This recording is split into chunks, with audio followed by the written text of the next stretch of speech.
কে textile fibre বলা যায় না। সকল টেক্সটাইল ফাইবারই ফাইবার, কিন্তু সকল ফাইবার টেক্সটাইল ফাইবার নয়। যেমন মানুষের চুল একটি প্রোটিন ফাইবার, কিন্তু এটি টেক্সটাইল ফাইবার নয়। যদিও চুলের কিছু স্ট্রেংথ, লেন্থ, ফাইননেস এবং টেক্সটাইল ফাইবারের অন্যান্য গুণাবলী আছে, তথাপি এটাকে টেক্সটাইল ফাইবার বলা যায় না, কারণ এটার বহিরাবরণ বেশি গোলাকার এবং এটার কোনো মুক্ত প্রজেক্টিং প্রান্ত নেই। যদি আমরা উল ফাইবারের সাথে এটাকে তুলনা করি, তখন দেখা যাবে উল ফাইবারের সাথে মানুষের চুলের তেমন কোনো পার্থক্য নেই। একটু খেয়াল করলে দেখা যাবে যে উল এবং মানুষের চুল একই মানের। মজ্জাও উলের তুলনায় বেশি চিহ্নিত করা যায়। মানুষের চুল গভীরভাবে পিগমেন্টেড, যা টেক্সটাইলে ব্যবহার করার জন্য অনুপযোগী। এই কারণেই চুল কিন্তু টেক্সটাইল ফাইবার নয়। চলো আমরা এবার জেনে নিই বস্ত্রের বয়ন পদ্ধতি। বিভিন্ন ধরনের তাঁতের দ্বারা বিভিন্ন পদ্ধতিতে যে কাপড় বোনানো হয় তাকে বস্ত্র বয়ন বলে। প্রাচীনকালে উন্নত ধরনের কোনো তাঁত ছিল না। তাঁতিরা দক্তিবিহীন তাঁতে হাতের সাহায্যে মাকু ছিঁড়ে কাপড় বুনত। যুগের সাথে তাল মিলিয়ে আধুনিক বিভিন্ন প্রকার তাঁত আবিষ্কার হয়েছে, যা বর্তমানে ব্যবহার করে যুগোপযোগী কাপড় তৈরি হচ্ছে।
চলো শিক্ষার্থীবৃন্দ, এখন আমরা দেখে নেই ওভেন ফেব্রিক ও নিট ফেব্রিকের পার্থক্য কি।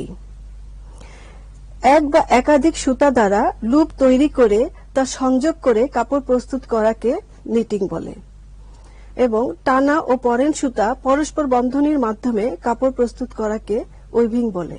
নিটিং কাপড় আরামদায়ক ও নরম, উইভিং কাপড় তুলনামূলক কম আরামদায়ক ও নরম।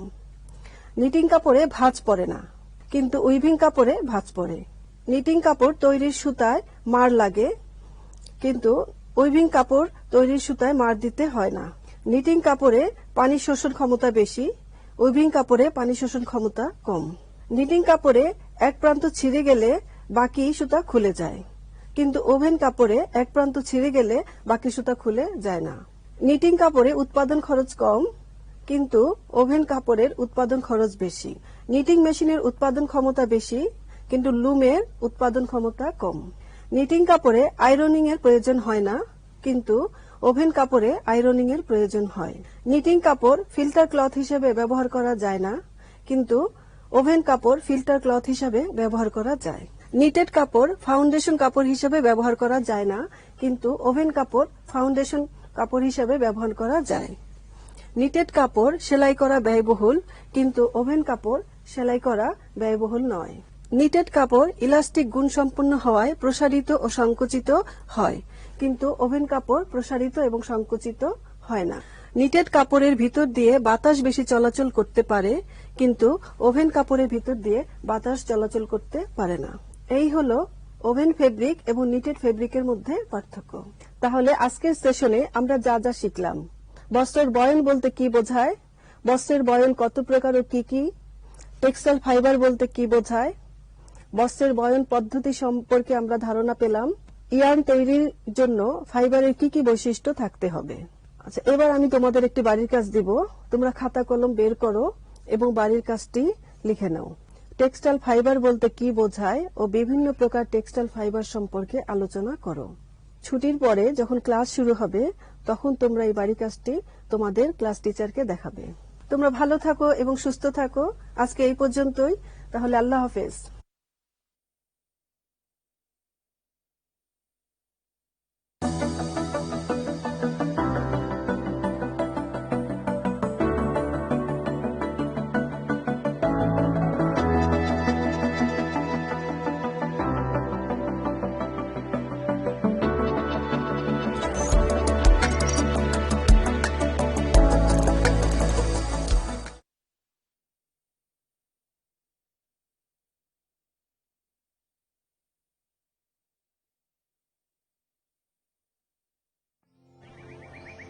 একজন থেকে আরেকজনে ছড়াবে, তার থেকে অন্যজনে, এর থেকে রক্ষা নাই। এই দেখ, এইভাবে। বড় চাচা, আমরা কিন্তু একজন আরেকজনকে সুরক্ষিত রাখতে পারি দায়িত্বশীল হয়ে। বাইরে যাওয়ার সময় নিজে মাস্ক পরব, অন্যকেও মনে করিয়ে দেব।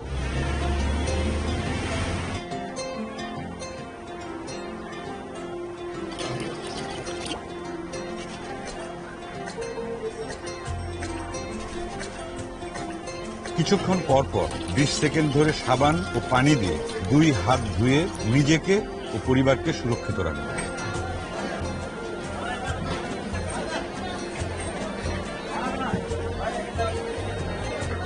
সবসময় অন্যদের থেকে কমপক্ষে 3 ফুট দূরত্ব বজায় রেখে একে অপরকে নিরাপদ রাখব।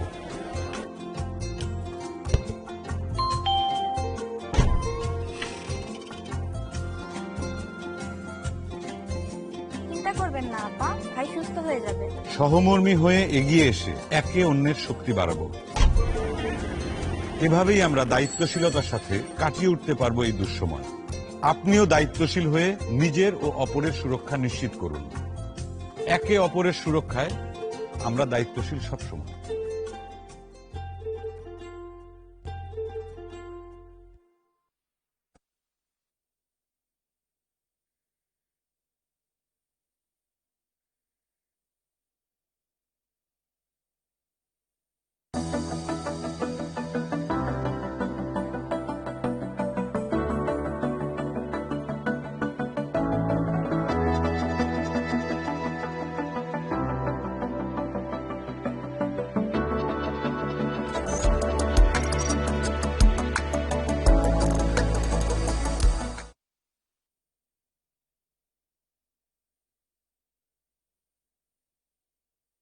প্রিয় ছাত্রছাত্রীরা, তোমরা কেমন আছো? ঘরে বসে কারিগরি শিক্ষা ক্লাস থেকে তোমাদেরকে আবারও স্বাগতম। আজকে আমি তোমাদের নবম শ্রেণী ফিশ কালচার এন্ড ব্রিডিং 1-এর নবম অধ্যায় থেকে পড়াবো। আজকে আমার আলোচনার বিষয় হলো চাষযোগ্য মাছের খাদ্য ও পুষ্টি। তাহলে আজকের ক্লাসের শিক্ষণফল কি জেনে নিই। এই পাঠ শেষে শিক্ষার্থীরা মাছের খাদ্য কি জানতে পারবে, মাছের খাদ্যের প্রকারভেদ জানতে পারবে, ফাইটোপ্লাঙ্কটন ও জুপ্লাঙ্কটন কি জানতে পারবে এবং সম্পূরক খাদ্য সম্বন্ধে জানতে পারবে। এবার আমরা জেনে নিব মাছের খাদ্য। যেসব দ্রব্য গ্রহণের ফলে মাছের দেহের বৃদ্ধি সাধন, ক্ষয়পূরণ, তাপ ও শক্তি উৎপাদন হয় এবং মাছের বংশবৃদ্ধি ঘটে, সেগুলোকে মাছের খাদ্য বলা হয়। মাছের খাদ্যের প্রকারভেদ। মাছের খাদ্যকে প্রধানত দুই ভাগে ভাগ করা যায়, যথা প্রাকৃতিক খাদ্য বা ন্যাচারাল ফুড এবং সম্পূরক খাদ্য বা সাপ্লিমেন্টাল ফুড। প্রাকৃতিক খাদ্যকে আবার 6 ভাগে ভাগ করা আছে, যেমন নেকটন, প্লাঙ্কটন, পরিফাইটন, নিউস্টন, বেন্থোস এবং মাইক্রোফাইট। আর সম্পূরক খাদ্য যেমন আছে কুড়া, ভুসি, খোল ইত্যাদি। প্রাকৃতিক খাদ্য বা ন্যাচারাল ফুড। কোন জলাশয়ের পানিতে স্বাভাবিকভাবে যেসব খাদ্যদ্রব্য উৎপন্ন হয় সেগুলোকে মাছের প্রাকৃতিক খাদ্য বলে। প্লাঙ্কটন জলজ কীট পতঙ্গ ও উদ্ভিদ, ক্ষুদে পানা, পুকুরের তলদেশের পচা জৈব পদার্থ ইত্যাদি মাছের প্রাকৃতিক খাদ্য। শিক্ষার্থীরা, এবার আমরা জানবো প্রাকৃতিক খাদ্যের প্রয়োজন। মাছ চাষের জন্য জলাশয়ের প্রাকৃতিক খাদ্যের পরিমিত যোগানদান খুবই গুরুত্বপূর্ণ। প্রাকৃতিক খাদ্য মাছের খাদ্য চক্রকে সচল রাখে, ফলে জলাশয়ে মাছের বিভিন্ন প্রকার খাদ্য উপাদান চক্রাকারে ও অবিরতভাবে উৎপাদিত হয়ে থাকে। মাছের দেহের স্বাভাবিক পুষ্টি সাধন ও বৃদ্ধি ঘটে এবং জলাশয়ের জৈব ভারসাম্য বজায় থাকে। ব্যাপক ভিত্তিক মাছ চাষের ক্ষেত্রে প্রাকৃতিক খাদ্যই মাছ চাষের পুষ্টির একমাত্র উৎস। এবার জানবো প্রাকৃতিক খাদ্যের প্রকারভেদ। জলজ পরিবেশে প্রাপ্ত মাছের প্রাকৃতিক খাদ্যগুলোকে নিম্নরূপ 6টি শ্রেণীতে ভাগ করা যায়, যথা 1 নম্বর হলো প্লাঙ্কটন, 2 নম্বর হলো পেরিপাইটন, 3 হলো নেকটন, 4 নিউস্টন, 5 বেন্থোস এবং 6 হলো ম্যাক্রোফাইট। এবার আমরা জানবো প্লাঙ্কটন কি। ইংরেজি প্লাঙ্কটন শব্দটি গ্রিক শব্দ প্লাঙ্কটস হতে উৎপত্তি লাভ করেছে, যার অর্থ হচ্ছে ভেসে যাওয়া। আবিধানিক অর্থে প্লাঙ্কটন হচ্ছে জলাশয়ের ওই সকল জীব, উদ্ভিদ বা প্রাণী যারা পানিতে পরোক্ষভাবে ভেসে বেড়ায় কিংবা হালকাভাবে সাঁতার কেটে বিচরণ করে। 1887 খ্রিস্টাব্দে বিজ্ঞানী ভিক্টর হেনসন সর্বপ্রথম প্লাঙ্কটন শব্দটি ব্যবহার করেন এবং তিনি এর সংজ্ঞা দিতে গিয়ে বলেন, যেসব অতি ক্ষুদ্র জীব পানিতে ভাসমান অবস্থায় বসবাস করে কিন্তু তাদের চলাচল করার নিজস্ব কোনো ক্ষমতা থাকে না এবং যারা সাধারণত পানির ঢেউ বা স্রোতের টানে এক স্থান থেকে অন্য স্থানে বাহিত হয় তাদেরকে প্লাঙ্কটন বলে। এই সংজ্ঞা অনুযায়ী প্লাঙ্কটন হচ্ছে এককোষী সচল উদ্ভিদ কিংবা প্রাণী কিংবা তাদের কোনো অংশ। প্লাঙ্কটন হতে হলো কিছু শর্তাবলী। প্লাঙ্কটন হওয়ার শর্তাবলী হলো কোনো কিছুকে প্লাঙ্কটন হতে হলে নিম্নলিখিত শর্তগুলো সম্পন্ন করতে হবে, যেমন জলজ হতে হবে, প্রধানত আণুবীক্ষণিক হতে হবে, ভাসমান হতে হবে এবং ঢেউর টানে চলাচল করতে হবে এবং যদি চলাচল করার ক্ষমতা থাকে তবে তা খুবই দুর্বল হতে হবে। যদি উপরোক্ত শর্তগুলো কোনো জীবে, উদ্ভিদ বা প্রাণী বিদ্যমান থাকে তবে সে জীব, উদ্ভিদ বা প্রাণী প্লাঙ্কটন হিসেবে গণ্য হবে, অন্যথায় জীবটি প্লাঙ্কটন হিসেবে গণ্য হবে না। শিক্ষার্থীরা, এবার আমরা জানবো প্লাঙ্কটনের প্রকারভেদ। প্লাঙ্কটন সাধারণত 2 প্রকার, যথা উদ্ভিদ প্লাঙ্কটন বা ফাইটোপ্লাঙ্কটন অথবা আরেকটা আছে প্রাণী প্লাঙ্কটন বা জুপ্লাঙ্কটন। এবার আমরা জানবো উদ্ভিদ প্লাঙ্কটন বা ফাইটোপ্লাঙ্কটন কাকে বলে। ক্ষুদ্র ক্ষুদ্র জলজ উদ্ভিদই উদ্ভিদ প্লাঙ্কটন। এগুলোর বর্ণ সবুজ। উদ্ভিদ প্লাঙ্কটন মাছের প্রাকৃতিক খাদ্যের প্রাথমিক উৎস, যেমন অ্যানাবেনা, স্পাইরোগাইরা, নাভিকুলা, পেডিয়েস্টাম এবং ফেকাস ইত্যাদি। মাছ খাবার হিসেবে গ্রহণ করে এমন কয়েকটি উদ্ভিদ প্লাঙ্কটন: ফেকাস, অ্যানাবেনা এবং দেখছো পেডিয়েস্টাম, নাভিকুলা এবং স্পাইরোগাইরা। এবার আমরা দেখব প্রাণী প্লাঙ্কটন বা জুপ্লাঙ্কটন। ক্ষুদ্র ক্ষুদ্র জলজ প্রাণী ও কীট পতঙ্গের লার্ভাকে প্রাণী প্লাঙ্কটন বলা হয়। প্রাণী প্লাঙ্কটন মাছের প্রাকৃতিক খাদ্যের দ্বিতীয় বা মধ্যম পর্যায়ের উৎস, যেমন ড্যাফিনিয়া, সাইক্লপস, ডায়াপটোমাস, কেরাটেল্লা, ফিলিনিয়া, ব্রাকিওনাস ইত্যাদি। মাছ খাবার হিসেবে গ্রহণ করে এমন কয়েকটি প্রাণী প্লাঙ্কটন তোমরা চিত্রে দেখতে পাচ্ছ, যে ড্যাফিনিয়া, তারপর আছে সাইক্লপস, ফিলিনিয়া, এবং আছে ক্যারাটেল্লা এবং ব্রাকিউনাস ইত্যাদি। শিক্ষার্থীরা, এবার আমরা জানবো পরিফাইটন। পরিফাইটন কি? পরিফাইটন হলো ওই সকল ক্ষুদ্র উদ্ভিদ ও প্রাণী যারা শিকড়যুক্ত ও অপেক্ষাকৃত বড় জলজ উদ্ভিদের শাখা প্রশাখায় লেগে থাকে বা প্রাণীর তলদেশে শক্ত কোনো আশ্রয়ে দৃঢ়ভাবে অবস্থান করে জীবন ধারণ করে। শিক্ষার্থীরা, নেকটনের নাম তোমরা কিছুক্ষণ আগেই শুনেছ।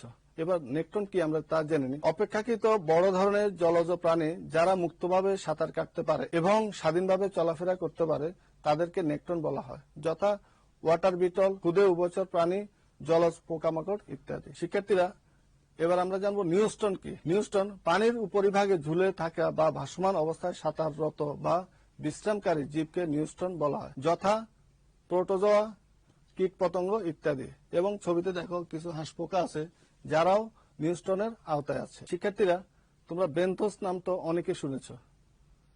সাধারণত পানির তলদেশে কাদার উপরিভাগে বা কাদার মধ্যে বসবাসকারী জীবকে বেনথোস বলা হয়, যথা শামুক, ঝিনুক ইত্যাদি। চিত্রে তোমরা দেখো যে কিছু শামুক আছে এবং কিছু কীট পতঙ্গ যারা কেঁচো আছে, পানির কাদার ভিতর থাকে, ওরাও বেনথোসের আওতায়। ম্যাক্রোফাইট কি? অপেক্ষাকৃত বড় ধরনের জলজ উদ্ভিদকে ম্যাক্রোফাইট বলা হয়, যথা ক্ষুদে পানা, কুটি পানা ইত্যাদি। শিক্ষার্থীরা, মাছের যে প্রাকৃতিক খাদ্য আছে তা আমরা জানলাম। এবার আমরা মাছের যে সম্পূরক খাদ্যগুলো আছে সেগুলো সম্বন্ধে একটু জেনে আসি। চলো, মাছের সম্পূরক খাদ্য বা সাপ্লিমেন্টাল ফুড। অধিক উৎপাদনের জন্য প্রাকৃতিক খাদ্য যোগানের পাশাপাশি পুকুরের বাইর থেকে মাছকে কিছু খাদ্য দেওয়া হয়। বাইর থেকে দেওয়া এসব খাদ্য দ্রব্যকে সম্পূরক খাদ্য বা সাপ্লিমেন্টাল ফুড বলে। যেমন আমরা ধরতে পারি চাউলের কুড়া, গমের ভুসি, সরিষার খোল ইত্যাদি মাছের সম্পূরক খাদ্য। সম্পূরক খাদ্যের প্রকারভেদ। সম্পূরক খাদ্য সাধারণত দুই প্রকার, যথা প্রাকৃতিক সম্পূরক খাদ্য, যেমন চালের কুড়া, গমের ভুসি, খোল, সবুজ পাতা, ঘাস, শামুক, ঝিনুক, রক্ত, নাড়িভুড়ি ইত্যাদি, এবং তৈরি সম্পূরক খাদ্য, যেমন ফিশ মিল, পিলেট খাদ্য ইত্যাদি। শিক্ষার্থীরা, অধিক উৎপাদনের জন্য প্রাকৃতিক খাদ্যের পাশাপাশি মাছকে সম্পূরক খাদ্য দেওয়া হয়। এবার আমরা জানবো সম্পূরক খাদ্যের গুরুত্ব। অধিক ঘনত্বে পোনা ও বড় মাছ চাষ করা যায়। মাছ পুষ্টির অভাবজনিত রোগ থেকে মুক্ত থাকে। মাছের রোগ প্রতিরোধ ক্ষমতা বেড়ে যায়। মাছের দ্রুত দৈহিক বৃদ্ধি নিশ্চিত করে। কম সময়ে অল্প পরিমাণ জলাশয় হতে অধিক মাছ ও আর্থিক মুনাফা পাওয়া যায়। এবার আমরা জানবো যে সম্পূরক খাদ্যের গুণাবলীটা কি। সম্পূরক খাদ্যের নিম্নোক্ত গুণাবলী থাকা প্রয়োজন, যথা খাদ্যটি অবশ্যই সুস্বাদু এবং গ্রহণযোগ্য হওয়া প্রয়োজন। সম্পূরক খাদ্যের উপাদানসমূহ সহজে পরিপাক ও আত্তীকরণ হওয়া দরকার। খাদ্যের রূপান্তর হার বা এফসিআর বেশি হওয়া প্রয়োজন। পানিতে যেন খাদ্যের উপাদানসমূহ সহজে গলে না যায়। প্রয়োগকৃত খাদ্যটি যেন মাছ খেতে অভ্যস্ত থাকে। অপেক্ষাকৃত দামে সস্তা ও সর্বদা হাতের কাছে পাওয়া যায়। গুদামজাতকরণে সহজে যেন নষ্ট না হয়। সরবরাহকৃত খাদ্যটিতে যেন 30 থেকে 35% আমিষ এবং 30 থেকে 40% শর্করা জাতীয় খাদ্য উপাদান বিদ্যমান থাকে এবং প্রতি গ্রাম খাদ্যে যেন 3.5 কিলো ক্যালোরি শক্তি উৎপাদন ক্ষমতা থাকে। খাদ্য প্রয়োগ পদ্ধতি। পুকুরে খাদ্য প্রয়োগ মাছ চাষের একটি গুরুত্বপূর্ণ দিক, কারণ আধুনিক মাছ চাষ ব্যবস্থাপনার বিভিন্ন দিক, যেমন পুকুর প্রস্তুতি, পোনা মজুত, সার প্রয়োগ, খাদ্য প্রয়োগ, মাছ ধরা, রোগ প্রতিরোধ প্রভৃতি ধাপ সমূহের সমুদয় ব্যয়ের প্রায় অর্ধেক সম্পূরক খাদ্য প্রয়োগের জন্য ব্যয় হয়। এই জন্য পুকুরে খাদ্য প্রয়োগের জন্য উপযুক্ত কৌশল অবলম্বন করা উচিত। পুকুরে মজুত মাছের মোট ওজন হিসেব করে খাদ্য প্রয়োগ করা হয়। প্রতিদিন একই সময় একই স্থানে খাদ্য প্রয়োগ করলে মাছ খাদ্য গ্রহণের সময় ও স্থান সম্পর্কে অভ্যস্ত হয়ে পড়ে। বেশি গভীর স্থানে এবং ছড়িয়ে ছিটিয়ে খাদ্য দেওয়ার চেয়ে 1 মিটার গভীরতায় সমতল স্থানে কোনো পাটাতনে বা খাদ্যদানিতে খাদ্য প্রয়োগ করা উত্তম। খাদ্যদানি মাঝে মাঝে পরীক্ষা করা উচিত। প্রয়োগকৃত খাদ্য খেয়ে শেষ না করলে পরের বারের খাদ্য প্রয়োগ বন্ধ করা বা পরিমাণে কমিয়ে দেওয়া উচিত। দৈনিক খাদ্যের অর্ধেক সকালে এবং বাকি অর্ধেক বিকালে দেওয়া যায়। রুই জাতীয় মাছের জন্য রাতে খাদ্য দেওয়া উচিত না। খাদ্যের প্রয়োগ পদ্ধতি তোমাদের বই থেকে ভালো করে পড়ে নিবে। শিক্ষার্থীরা, পুকুরে সম্পূরক খাদ্য প্রয়োগের সময় নিম্নবর্ণিত বিষয়গুলো বিবেচনা করা দরকার। যেমন চৈত্র মাস থেকে কার্তিক মাস অর্থাৎ মার্চ থেকে অক্টোবর পর্যন্ত সময় পানির তাপমাত্রা বেশি থাকে। এই সময় মাছের খাদ্য গ্রহণ ক্ষমতা বেশি থাকে বলে এই কয় মাস সম্পূরক খাদ্য প্রয়োগ করা উচিত। শীতকালে সম্পূরক খাদ্য কমিয়ে বা বন্ধ করে দেওয়া যায়। খারাপ আবহাওয়া যেমন বৃষ্টি, ঝড়, নিম্নচাপ প্রভৃতির কারণে সম্পূরক খাদ্য প্রয়োগ বন্ধ করা। পুকুরের পানি উর্বর হলে সম্পূরক খাদ্য কমিয়ে দিতে হবে। নির্দিষ্ট সময় ও নির্দিষ্ট স্থানে নিয়মিত সম্পূরক খাদ্য দিতে হবে। খাদ্য গ্রহণের মাত্রা পরীক্ষা করে খাদ্যের পরিমাণ কম বা বেশি করতে হবে। মানসম্মত টাটকা খাদ্য প্রয়োগ করা উচিত। নিম্নমানের বা নষ্ট খাদ্য মাছের বৃদ্ধির পরিবর্তে রোগের সৃষ্টি করতে পারে, এমনকি মাছের মড়কও হতে পারে। শুকনা পিলেট খাদ্য সঠিকভাবে গুদামজাতকরণের উপায়সমূহ: পরিষ্কার, শুকনা ও পর্যাপ্ত বাতাস চলাচল করে এরূপ ঘরে খাদ্য মজুত করতে হবে। সরাসরি সূর্যের আলোতে খাদ্য সংরক্ষণ করা যাবে না। মেঝে থেকে 15 থেকে 20 সেন্টিমিটার উপরে কাঠ বা বাঁশের মাচার উপর খাদ্য সংরক্ষণ করতে হবে। 2 মাসের বেশি সময় খাদ্য বা খাদ্য উপকরণ গুদামজাত করে রাখা সমীচীন নয়। Fish feeding time, and we're about to harvest a bit of algae and zooplankton for some goldfish and baby tilapia and a brood of crawfish. And so this is how we do that. Essentially, I've got a little algae production little tank over here.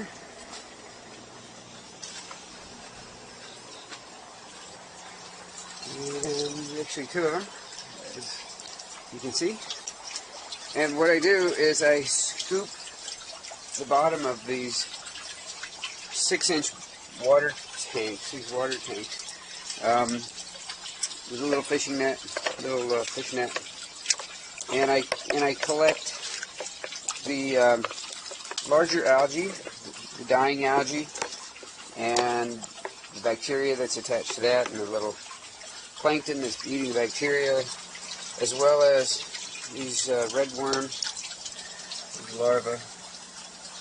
You can see them, but they produce a few hundred in this thing every day that are taken out.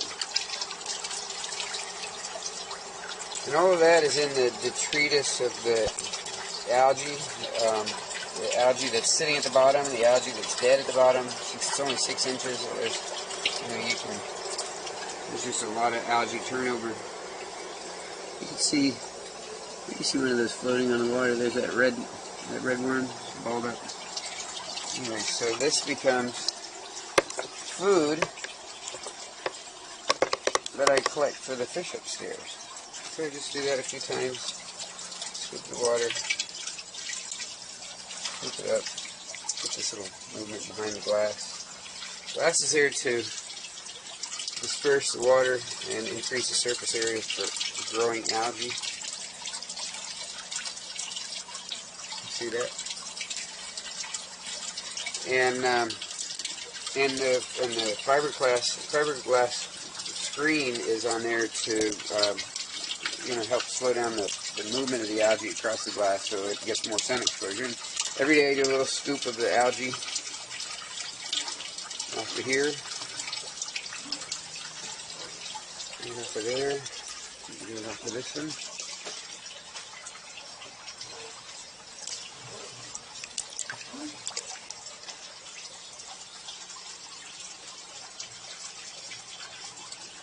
Nice and rich with nutrients.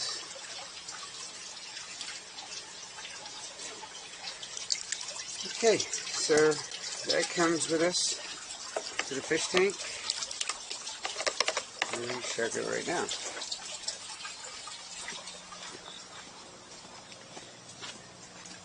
The tables are doing well.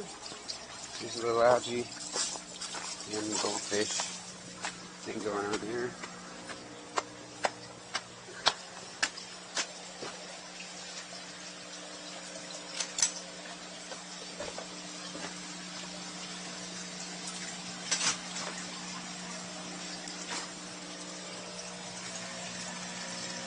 Okay, so Here's the baby tilapia, and here's baby tilapia dinner.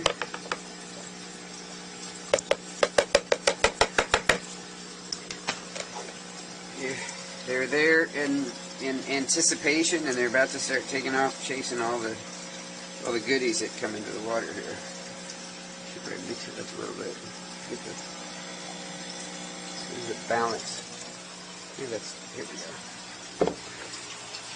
Here we feed all the tanks, and if I can get some of that stirred up, then we won't be the last one to get everything. Okay, so that goes into the water like so.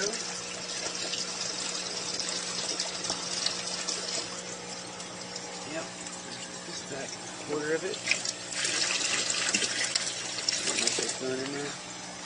It's going to turn the tank all pretty well cloudy, murky, but you can see everybody's now in motion. All the animals and the fishes are darting around and consuming whatever's in the floating around in the algae and the detritus, and a lot of microscopic edibles in there. All just generally food. This is food, and we're creating food outside with nothing more than decomposing organic matter in the water, and letting that decomposing continue until it produces some algae. Make sure there's nitrogen-rich composting material in there, and expose it to sunlight. Agitate it. Keep it close to the surface. Keep the pool shallow. Increase surface area. You produce algae. Whenever you have algae, you have zooplankton, and all of this is food for the fish and the crawfish, and might be some for the goldfish.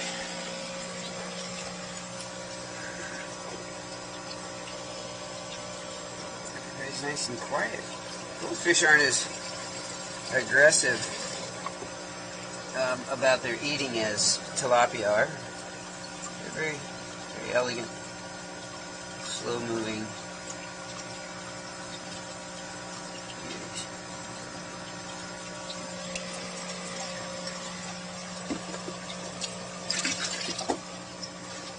Get a taste of that.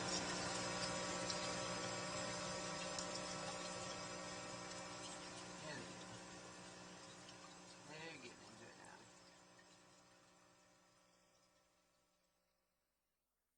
ক্লাসের আমরা শেষ প্রান্তে চলে এসেছি। চলো আজকে ক্লাসের মূল্যায়ন করা যাক। আজকে ক্লাসের মূল্যায়ন, প্রাণী প্লাঙ্কটন গুলো কি কি, উদ্ভিদ প্লাঙ্কটন গুলো কি কি, সম্পূরক খাদ্যগুলো কি কি, কোন সময় সম্পূরক খাদ্য প্রদান নিষিদ্ধ। শিক্ষার্থীরা নিশ্চয়ই আমার আজকের আলোচনা থেকে এই প্রশ্নের উত্তরগুলো তোমরা করতে পারবে। এবার তোমাদের জন্য একটি বাড়ির কাজ। আজকের বাড়ির কাজ, জলাশয়ের প্রাকৃতিক খাদ্য নির্ণয়ের বিভিন্ন পদ্ধতির নাম লিখো। যে কোনো একটি পদ্ধতির বর্ণনা দাও। শিক্ষার্থীরা আজকের এই বাড়ির কাজটি তোমরা তোমাদের খাতায় লিপিবদ্ধ করে রাখবে, এবং যখন তোমাদের ক্লাস আরম্ভ হবে তখন শ্রেণী শিক্ষকের নিকট তা জমা দিবে। আজকের এই বাড়ির কাজের প্রাপ্ত নম্বর তোমার পরীক্ষার মূল্যায়ন বা তোমার পরীক্ষার নাম্বারের সাথে যোগ হবে। তোমরা সবাই ভালো থাকো, সুস্থ থাকো। আল্লাহ হাফেজ।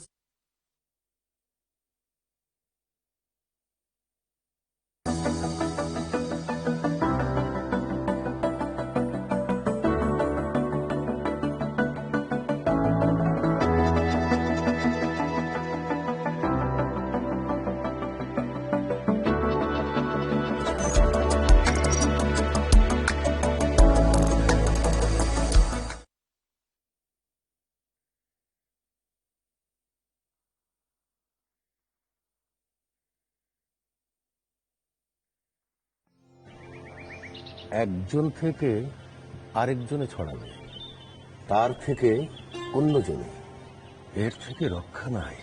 এই দেখ, এইভাবে। বড় চাচা, আমরা কিন্তু একজন আরেকজনকে সুরক্ষিত রাখতে পারি দায়িত্বশীল হয়ে। বাইরে যাওয়ার সময় নিজে মাস্ক পরবো, অন্যকেও মনে করিয়ে দেবো।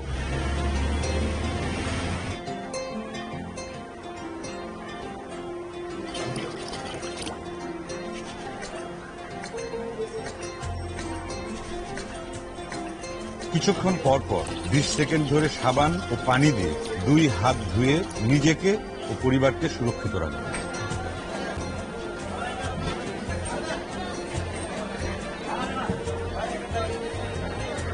সবসময় অন্যদের থেকে কমপক্ষে 3 ফুট দূরত্ব বজায় রেখে একে অপরকে নিরাপদ রাখবো।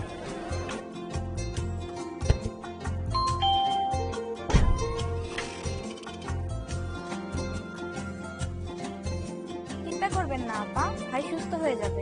সহমর্মী হয়ে এগিয়ে এসে একে অন্যের শক্তি বাড়াবো। এভাবেই আমরা দায়িত্বশীলতার সাথে কাটিয়ে উঠতে পারবো এই দুঃসময়। আপনিও দায়িত্বশীল হয়ে নিজের ও অপরের সুরক্ষা নিশ্চিত করুন। একে অপরের সুরক্ষায় আমরা দায়িত্বশীল সবসময়।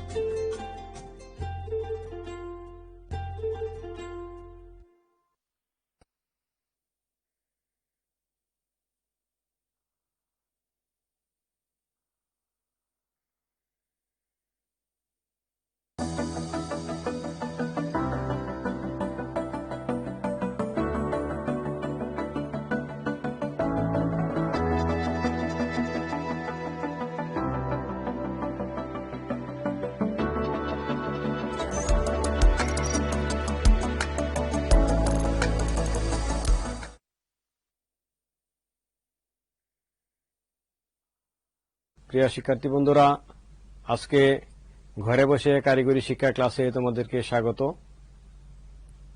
আমরা আজকে জেনারেল ইলেকট্রিক্যাল ওয়ার্কস 1 দ্বিতীয় পত্রের 10ম শ্রেণী অধ্যায় 6 থেকে এসি জেনারেটর সম্পর্কে জানব। আসো আমরা স্লাইডটি দেখে নিই। এই স্লাইডের চিত্রগুলির কি অর্থ আছে বা এখানে কি দেখানো হচ্ছে। তোমরা লক্ষ্য করো, প্রথম স্লাইডের যে চিত্র, এটা কি? এটা nuclear power plant. B, C, D. সিতে হইল gas turbine, B diesel generator এবং ডি সবচেয়ে প্রত্যাশিত আমাদের যে বিদ্যুৎ উৎপাদন ব্যবস্থা এবং বর্তমানে যার উপর অনেক গবেষণা হচ্ছে, সেটা হলো কি রিনিউয়েবল পাওয়ার, যেটা পরিবেশ বান্ধব এবং সারা বিশ্ব এই রিনিউয়েবল পাওয়ারের উপর জোর দিচ্ছে। তোমরা আরেকটি স্লাইড দেখতে পাচ্ছ। এই স্লাইডে আমরা দেখিয়েছি যে কিভাবে আরেকটা বিদ্যুৎ উৎপাদন সিস্টেম, সেটা হলো হাইড্রোলিক পাওয়ার সিস্টেম, জলবিদ্যুৎ কেন্দ্র। এটাও পরিবেশ বান্ধব, তবে এটার উৎপাদন সীমিত, কিন্তু আমরা এখান থেকেও বিদ্যুৎ পেতে পারি এবং বিদ্যুৎ উৎপাদিত হচ্ছে। আজকে আমরা বিস্তারিত জানব যে এসি জেনারেটর, এসি বিদ্যুৎ কিভাবে উৎপাদিত হয় সেই সম্পর্কে। তো এসি জেনারেটর থেকে আমরা আজকে যা শিখব, এসি জেনারেটর কি তা ব্যক্ত করতে পারবে, এসি জেনারেটরের বিভিন্ন অংশের নাম বলতে পারবে, এসি কিভাবে কাজ করে তা বর্ণনা করতে পারবে, ডিসি ও এসি জেনারেটরের মধ্যে পার্থক্য বলতে পারবে।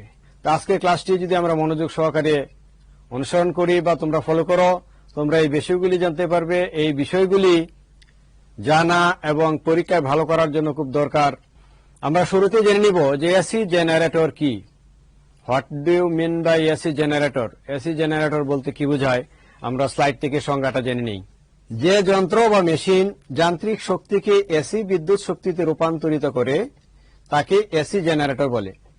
ডিসি জেনারেটর ও এসি জেনারেটর উভয়েই পরিবর্তিত অল্টারনেটিং ভোল্টেজ উৎপন্ন করে। ডিসি জেনারেটরে উৎপন্ন এসি ভোল্টেজ কম্যুটেটর ও ব্রাশের মাধ্যমে একমুখী কারেন্ট প্রবাহে রূপান্তরিত করে, আর এসি জেনারেটরের উৎপন্ন এসি ভোল্টেজ স্লিপ রিং এর মাধ্যমে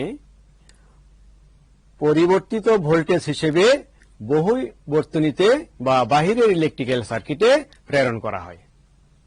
তো বন্ধুরা, তোমরা এখানে শুধু ডিসি জেনারেটর বা এসি জেনারেটর এটা বলতে কি বোঝায় তার একটা সংজ্ঞা টেক্সট বুক থেকে যেভাবে আছে আমরা দিয়েছি। আসলে আমরা এবার জেনে নেই যে এই এসি জেনারেটর বা অল্টারনেটর কি কি অংশ নিয়ে গঠিত। এর প্রধান যে উপাদানগুলি আছে সেগুলি হল 1 number armature, rotor, prime mover, exciter, slip ring, carbon brush. AC জেনারেটরের উপাদানগুলি আমরা জানলাম। এখানে 6টা উপাদান দেওয়া হয়েছে। এই উপাদানগুলি সম্পর্কে আমরা আরেকটু বিস্তারিত জেনে নিব। প্রথমে আমরা জেনে নিই যে আর্মেচার কি। তোমরা স্লাইডে আর্মেচারের একটা চিত্র দেখতে পাচ্ছ। আর্মেচার হলো অল্টারনেটরের স্থির অংশ। এসি জেনারেটরের 2 নাম্বার উপাদান বা অংশ সেটা কি? রোটর, যাকে ঘোরানো হয় বা যে অংশটা ঘুরে। তাহলে রোটর থেকে আমরা যা শিখব, অল্টারনেটরের ঘূর্ণায়মান অংশকে রোটর বা ফিল্ড বলে। এবার দেখে নেই প্রাইম মুভার কি। তাহলে প্রশ্ন হলো, আর্মেচারের ভিতরে যে rotor, how it moves, how it rotate, এই রোটর কিভাবে ঘুরে? তাহলে তাকে বাহ্যিক কোনো ব্যবস্থাপনায় ঘোরাতে হবে, সেটার নাম হলো প্রাইম মুভার, 3 নাম্বার উপাদান। তাহলে প্রাইম মুভার হলো এমন একটি ইঞ্জিন যার সাহায্যে রোটরকে আর্মেচারের মধ্যে ঘোরানো হয়। আমরা এবার দেখব 4 নাম্বার উপাদান, এক্সাইটার। এক্সাইটেশন বলতে কি বোঝায়, এটা তোমরা এখান থেকে জানতে পারবে। এখান থেকে প্রশ্ন আসে, জানার জন্য খুবই জরুরি। এক্সাইটার হলো ডিসি সাপ্লাইয়ের উদ্দেশ্যে অল্টারনেটরের রোটর শ্যাফটের সাথে একটি ডিসি শান্ট জেনারেটর বসানো থাকে, তাকে এক্সাইটার বলে। এবার আমরা দেখব স্লিপ রিং। স্লিপ রিং হলো পিতলের তৈরি, যা কতগুলো সেগমেন্টে বিভক্ত করা থাকে। অল্টারনেটরের রোটরের সাথে 2 বা ততোধিক স্লিপ রিং লাগানো থাকে। আমরা চিত্রে স্লিপ রিং দেখিয়েছি, বাম পাশে আলাদাভাবে আছে এবং কিভাবে এরকম একটা ছোট্ট জেনারেটর মডেল বা অল্টারনেটর মডেল স্লিপ রিং এর কানেকশন পদ্ধতি এখানে দেখানো হয়েছে। এবার আমরা জেনে নেই অতীব গুরুত্বপূর্ণ একটা অংশ, কার্বন ব্রাশ। এই কার্বন ব্রাশ থেকে পরীক্ষায় প্রশ্ন থাকে, কার্বন ব্রাশ হিসেবে বা ব্রাশ হিসেবে কার্বন ব্যবহার করা হয় কেন? কার্বন ব্রাশের কাজ কি? এখান থেকে তোমরা এগুলি জানতে পারবে। কার্বন ব্রাশ স্লিপ রিং এর উপর বসানো থাকে, যা কার্বনের তৈরি। রোটর ওয়াইন্ডিং বা ফিল্ডকে এক্সাইটেশন করার জন্য কার্বন ব্রাশের সাহায্যে ডিসি সরবরাহ করা হয়। আমরা সংক্ষেপে এসি জেনারেটর বা অল্টারনেটরের কার্যনীতি এবার জেনে নিব। ডিসি জেনারেটরের ন্যায় ইলেকট্রোম্যাগনেটিক ইন্ডাকশনের মূল তত্ত্বের উপর ভিত্তি করে এসি জেনারেটর বা অল্টারনেটরও কাজ করে।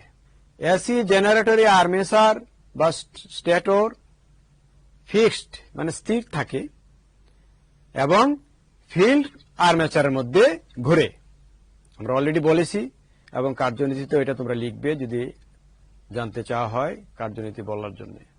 প্রাইম মুভারের সাহায্যে ফিল্ডকে আর্মেচারের মধ্যে ঘোরালে চুম্বক ক্ষেত্র সৃষ্টি হয়। তখন ফিল্ড কয়েলে ডিসি সাপ্লাই দিলে রোটর ফ্লাক্স আর্মেচার কন্ডাক্টর সমূহকে কাট করে। এসি জেনারেটরের কার্যনীতি কিভাবে কাজ করে আমরা একটা চিত্র স্লাইডে দেখিয়েছি।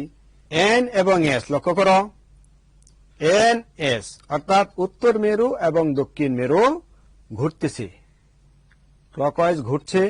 ফলে কি হচ্ছে, এখানে কিন্তু 3 ফেজ ওয়াইন্ডিং করা আছে, এ বি সি 3টা টার্মিনাল, যেটার ওয়েভ শেপও দেখানো হচ্ছে। আমরা আগেই বলে ফেলেছি ফিল্ড এক্সাইটেশন কি। আমরা আবার এটা দেখে নেই। এসি জেনারেটরের বা এসি জেনারেটরে প্রয়োজনীয় পরিমাণ ভোল্টেজ উৎপন্ন করার জন্য ফিল্ড কয়েলে ডিসি সাপ্লাই দেয়াকে এক্সাইটেশন বলে। তাহলে এক্সাইটেশন একটা পদ্ধতি যে এসি জেনারেটরের যে ফিল্ড কয়েল সেখানে বিদ্যুৎ সরবরাহ দেয়া। রোটরে 2টি স্লিপ রিং ও কার্বন ব্রাশের মাধ্যমে এসি জেনারেটরের ফিল্ড কয়েলে সাপ্লাই দেয়া হয়। এটারও একটা স্যাম্পল চিত্র আমরা দিয়েছি। আমরা আরেকটু জেনে নিই যে এসি জেনারেটর বা অল্টারনেটরে এই এক্সাইটেশন কি কি পদ্ধতিতে করা যায়। আমরা টেক্সট বুক থেকে মেসেজগুলি নিয়েছি, তোমাদের জানার জন্য এখানে উপস্থাপন করা হচ্ছে। একটা পদ্ধতি হলো এসি জেনারেটরের রোটর শ্যাফটের সাথে একটি সেলফ এক্সাইটেড শান্ট বা কম্পাউন্ড ডিসি জেনারেটরের উৎপাদিত ডিসি ভোল্টেজ এসি জেনারেটরের ফিল্ডে এক্সাইটেশনের জন্য ব্যবহৃত হয়। এটা একটা পদ্ধতি। সেকেন্ড মেথড, এসি জেনারেটরের উৎপাদিত ভোল্টেজকে রেকটিফায়ারের মাধ্যমে ডিসি করে এসি জেনারেটরের ফিল্ডকে এক্সাইটেশনের কাজে ব্যবহার করা যায়। তাহলে পদ্ধতি দুটো কি? একটা হলো আলাদা শান্ট বা কম্পাউন্ড জেনারেটর ব্যবহার করে সেই জেনারেটরের উৎপাদিত ডিসি ভোল্টেজকে ফিল্ডে সাপ্লাই দেওয়া। আর একটা হলো স্টেটর বা আর্মেচারে যে এসি ভোল্টেজ উৎপন্ন হয় তারই আংশিক অংশ আমরা রেকটিফায়ারের মাধ্যমে ডিসি করে ফিল্ডে প্রয়োগ করতে পারি। তৃতীয় আরেকটা পদ্ধতি আছে, ছোট এসি জেনারেটরের ফিল্ডকে স্থির রেখে আর্মেচারকে ঘোরানো হয় এবং সেক্ষেত্রে ঘুরন্ত আর্মেচার হতে স্লিপ রিং ও ব্রাশের মাধ্যমে যে এসি বিদ্যুৎ শক্তি পাওয়া যায়। এসব ক্ষেত্রে এসি ওয়াইন্ডিং এর উপর অন্য একটি ছোট ডিসি ওয়াইন্ডিং হয়, স্লিপ রিং এর মাধ্যমে অপর প্রান্তে কমিউটেটর বসিয়ে তার সাথে ডিসি ওয়াইন্ডিং এ উৎপাদিত ভোল্টেজ কমিউটেটর ও ব্রাশের সাহায্যে সংগ্রহ করে ফিল্ড এক্সাইটেশন হিসেবে দেওয়া হয়। শিক্ষার্থী বন্ধুরা, আমরা এবার জানব এসি জেনারেটরের লস সমূহ। তোমরা জানো যে কোনো ইলেকট্রিক্যাল ডিভাইস যখন সচল হয় বা চলমান থাকে এর কিছু লস হয়। আমরা দেখে নেই যে এসি জেনারেটরে কি কি লস হয়।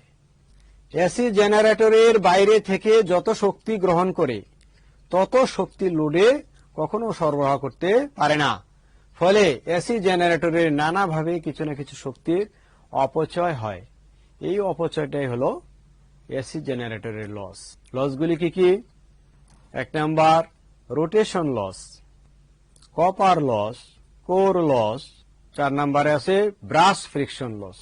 সাধারণত এই 4 ধরনের লস এসি জেনারেটর হয়ে থাকে। এসি জেনারেটরের ইফিসিয়েন্সি, এসি জেনারেটরকে পরিচালনার জন্য যে শক্তি বাইরে থেকে দেয়া হয় তাকে গৃহীত শক্তি এবং জেনারেটর থেকে যে শক্তি উৎপাদিত হয় তাকে উৎপাদিত শক্তি বলে। উৎপাদিত শক্তিটা হলো আউটপুট, গৃহীত শক্তিটা হলো ইনপুট যা প্রদান করা হচ্ছে। এসি জেনারেটরের উৎপাদিত শক্তি ও গৃহীত শক্তির অনুপাতকে এসি জেনারেটরের ইফিসিয়েন্সি বা কর্মদক্ষতা বলে। এটাকে ইটা অক্ষর, ইটালিক ইটা লাইক এন, একটু লেজটা লম্বা থাকে, তোমরা চিত্রে দেখতে পাচ্ছ, ইটা চিহ্ন দ্বারা প্রকাশ করা হয়। সাধারণত শতকরা হিসেবে অর্থাৎ 100 দ্বারা গুণ করে এটা প্রকাশ করা হয়। প্রিয় শিক্ষার্থী বন্ধুরা, আমরা অত্যন্ত ইম্পর্টেন্ট একটা মেসেজ তোমাদের কিন্তু এই স্লাইডে দিয়েছি। সেটা কি? ইফিসিয়েন্সি।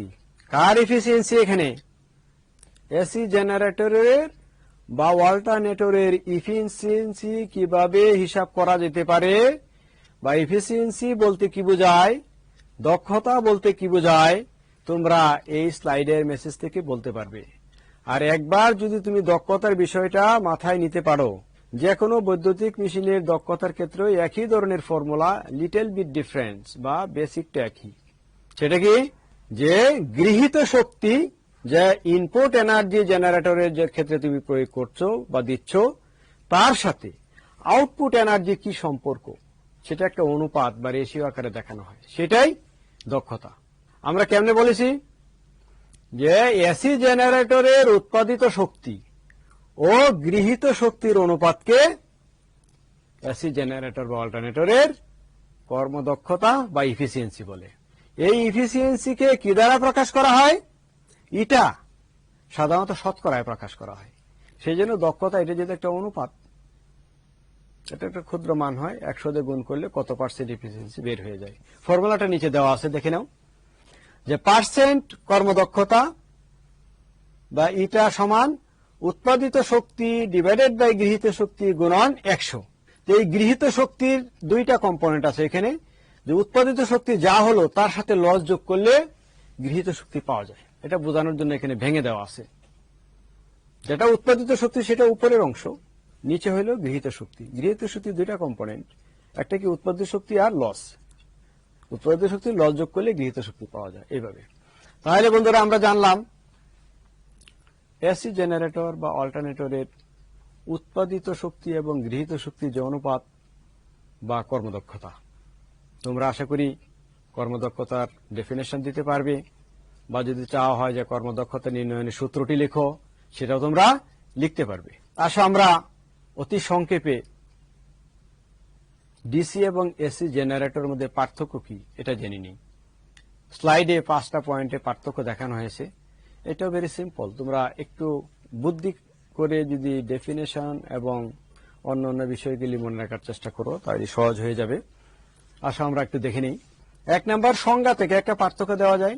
যে যন্ত্র বা মেশিন যান্ত্রিক শক্তিকে এসি বিদ্যুৎ শক্তিতে রূপান্তরিত করে সেটা হলো এসি জেনারেটর, আর যে যন্ত্র বা মেশিন যান্ত্রিক শক্তিকে ডিসি বিদ্যুৎ শক্তিতে রূপান্তরিত করে সেটা হলো ডিসি জেনারেটর। অতএব সংজ্ঞা থেকে একটা পার্থক্য হয়ে গেল। সাপ্লাই, ফিল্ড সাপ্লাই থেকে ফিল্ডে ডিসি সাপ্লাই দেওয়া হয় এসি জেনারেটরের ক্ষেত্রে, আর ডিসি জেনারেটরের ক্ষেত্রে ফিল্ডে ডিসি সাপ্লাই দেওয়া হয় না। ঘূর্ণায়মান অংশের ক্ষেত্রে বিবেচনা করলে এসি জেনারেটরে ফিল্ড ঘুরে আর ডিসি জেনারেটরে আর্মেচার ঘুরে। এটা খুবই একটা ইম্পর্টেন্ট বিষয়, এটা মনে রাখবে। এসি জেনারেটরে ফিল্ড চুম্বক ক্ষেত্র ঘুরে, ডিসি জেনারেটরে আর্মেচার ঘুরে। ফিল্ড কোর এসি জেনারেটরের লেমিনেটেড শীট দ্বারা তৈরি, আর ডিসি জেনারেটরের ফিল্ড হলো এটা ঢালাই লোহা দ্বারা তৈরি।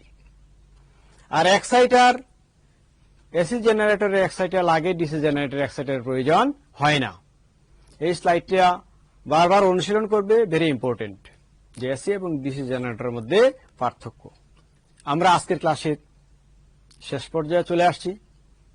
আমরা জানলাম এসি জেনারেটর কি, এসি ডিসি জেনারেটরের মধ্যে পার্থক্য, স্লিপ রিং, কার্বন ব্রাশ, জেনারেটরের যে মূল 6টা উপাদান অংশ থাকে সেটা আমরা বিস্তারিত আলোচনা করেছি, এবং সেগুলি একটু রিকল করলে আশা করি তোমরা এই প্রশ্নগুলি উত্তর করতে পারবে। যেমন কি দেওয়া আছে, এসি জেনারেটর কি, এসি জেনারেটরের বিভিন্ন অংশগুলির নাম বলো, এসি কিভাবে কাজ করে তা বর্ণনা করো, এসি ও ডিসি জেনারেটরের পার্থক্য কি।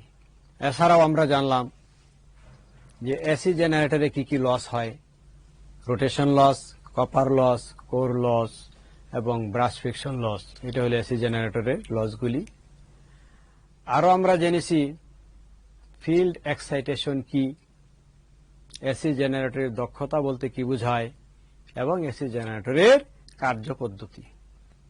তোমরা এই প্রশ্নগুলির সলিউশন করার চেষ্টা করবে, আয়ত্ত করার চেষ্টা করবে, তাহলে পরীক্ষায় ভালো ফল করতে পারবে।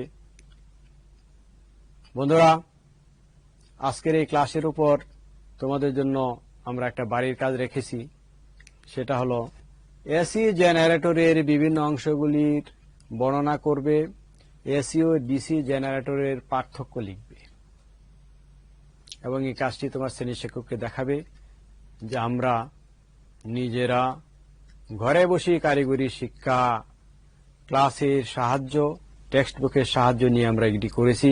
তোমার শ্রেণী শিক্ষককে সেগুলো উপস্থাপন করবে, আলোচনা করবে। আশা করি তোমরা ভালো থাকবে, সুস্থ থাকবে, এটা আমরা কামনা করছি। ধন্যবাদ সবাইকে।